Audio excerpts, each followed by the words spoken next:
আসসালামু আলাইকুম ভিউয়ার্স, আমার চ্যানেল দিবাস হ্যান্ডিক্রাফটসে সবাইকে ওয়েলকাম। গত পর্বে এই ডিজাইনে ড্রয়িং দেখিয়েছিলাম, আজ দেখাবো এটা টিউটোরিয়াল। তো এটি যে কোনো ভরাট সেলাই দিয়ে করা যাবে। অবশ্য আমার চ্যানেলে ডিফারেন্ট টাইপ ভরাট সেলাইয়ের একটা ভিডিও আছে, আমি ডিসক্রিপশন বক্সে এটার লিঙ্ক দিয়ে দেবো, আপনারা চেক করে নেবেন।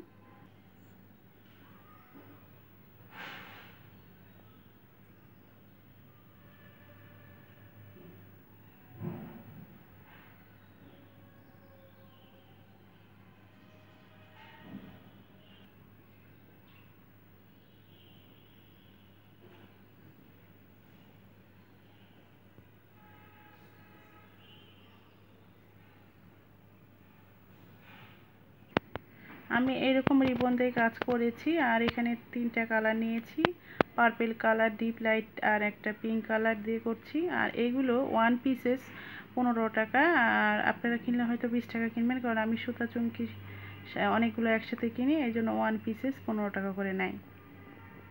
এই কাজটার জন্য এরকম নিডল নিতে হবে, আর রিবনটা ঠিক এভাবে কেটে নিয়ে নিডলে পরাতে হবে। দেখেন আমি কিভাবে পরাচ্ছি। আর এটা অবশ্য নিচের দিকে এই মুখটা আটকে নিতে হবে এইভাবে।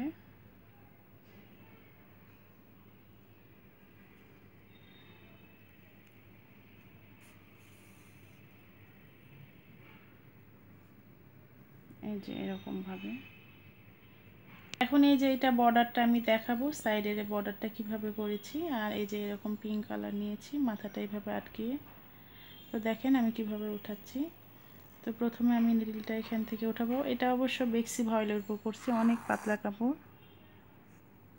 এখন কাঁথা ফোর দিয়ে নিব।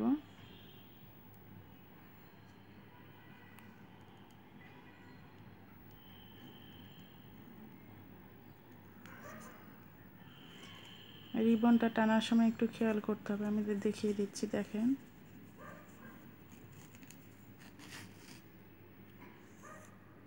গ্লেজি পাটটা উপরে রাখবেন।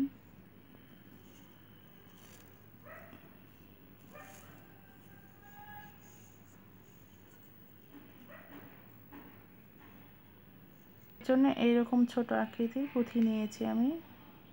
এটা আমি ঠিক এইভাবে আটকাবো।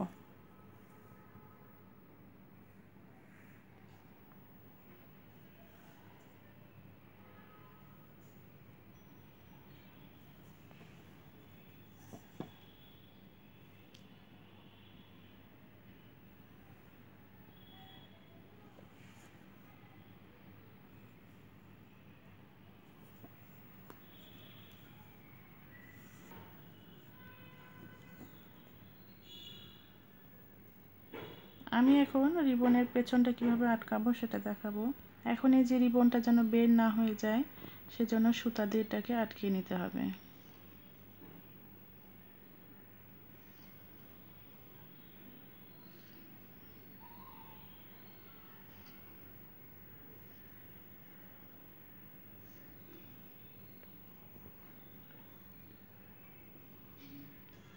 এখন এই ফুলটার মিডিলে আমি ডাল ফোর দিয়ে নিব।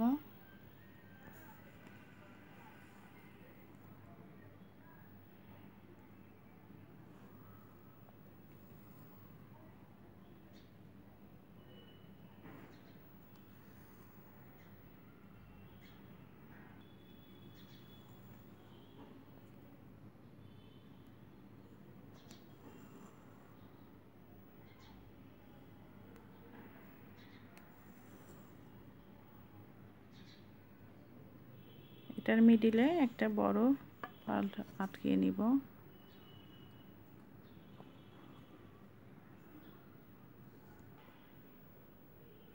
এখন আমি ফুলটা করে দেখাবো। নিডলটা আমি এখান থেকে উঠাচ্ছি। এটা ডিপ পার্পল কালার নিয়েছি।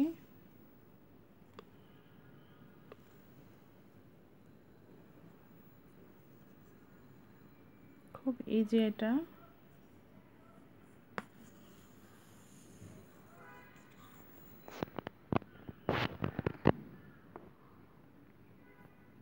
প্রতিটা পাপড়ি আমি একই নিয়মে করে নিব।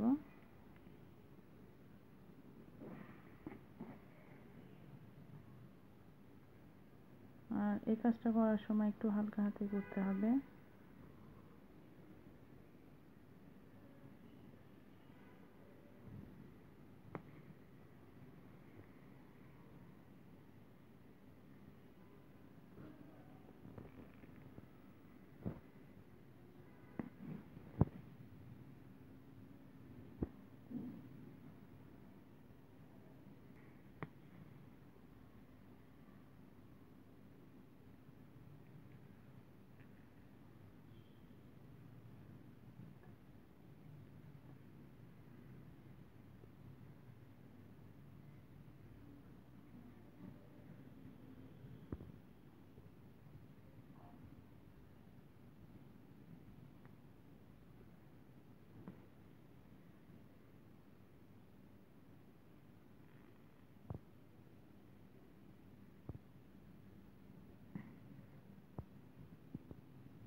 এই তো ফুলটা কমপ্লিট করলাম।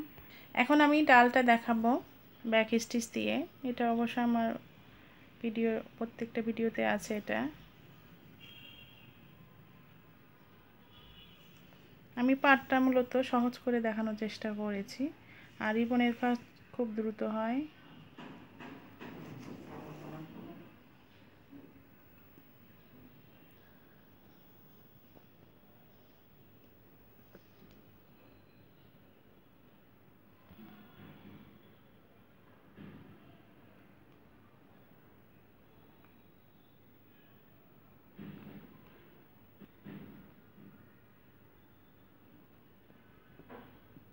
রিবনের কাজগুলো পুরো একই নিয়মে করেছি, দেখলেন প্রত্যেকটা জায়গায় একই নিয়ম, এই কলিতে একই নিয়মে করেছি।